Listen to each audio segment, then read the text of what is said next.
Welcome all. I am Satish Kumar. നമ്മളിന്ന് CBSE 10th ഫിസിക്സിലെ electricity എന്ന ചാപ്റ്റർ എൻഡിലുള്ള എക്സസൈസുകളിൽ ഉള്ള ക്വസ്റ്റ്യൻസാണ് നോക്കുന്നത്. നമ്മളിന്ന് നോക്കുന്നത് 5ാമത്തെ ക്വസ്റ്റ്യനാണ്. ഓക്കെ, അതായത് നമ്മുടെ ക്വസ്റ്റ്യൻ പാർട്ട് 4.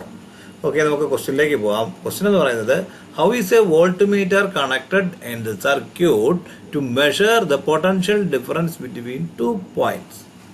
ഒരു വോൾട്ട്മീറ്റർ ഒരു സർക്യൂട്ടിലെ വോൾട്ടേജ് അല്ലെങ്കിൽ പൊട്ടൻഷ്യൽ ഡിഫറൻസ് മെഷർ ചെയ്യുന്നതിന് വേണ്ടിയിട്ട് എങ്ങനെയാണ് കണക്ട് ചെയ്യുന്നതാണ് ചോദിക്കുന്നത്. നമ്മുടെ ആൻസർ നമുക്കറിയാം. വോൾട്ട്മീറ്റർ എപ്പോഴും എന്തായിരിക്കണം?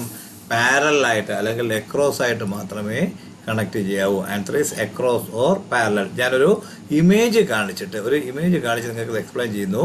ഓക്കെ, ഇവിടെ കാണാം ഒരു സപ്ലൈ സോഴ്സ് ഇ എന്ന് പറയുന്ന പോസിറ്റീവ് നെഗറ്റീവും ആർ എന്ന് പറഞ്ഞ ഒരു റെസിസ്റ്റൻസിന് അക്രോസ് ആയിട്ട് മൂവ് ചെയ്യുമ്പോൾ ആ റെസിസ്റ്റൻസിന് അക്രോസ് അല്ലെങ്കിൽ ആ 2 പോയിന്റ്സിന് അക്രോസ് ആയിട്ടുള്ള വോൾട്ടേജ് പൊട്ടൻഷ്യൽ ഡിഫറൻസ് ആണ് നമുക്ക് മെഷർ ചെയ്യേണ്ടത്. അത് നമ്മൾ വോൾട്ട്മീറ്റർ എങ്ങനെയാണോ ചെയ്യേണ്ടത്, എവിടേക്കാണോ വേണ്ടത്, ആ 2 പോയിന്റുകളിലേക്ക് മാത്രം കണക്ട് ചെയ്യുക. കണക്ട് ചെയ്യുമ്പോൾ നമുക്ക് നമ്മുടെ ആ കറക്റ്റ് വാല്യൂ കിട്ടും. ഓക്കെ, അപ്പോൾ വോൾട്ട്മീറ്റർ എങ്ങനെ കണക്ട് ചെയ്യണം? പാരലായിട്ട്. Okay, thank U.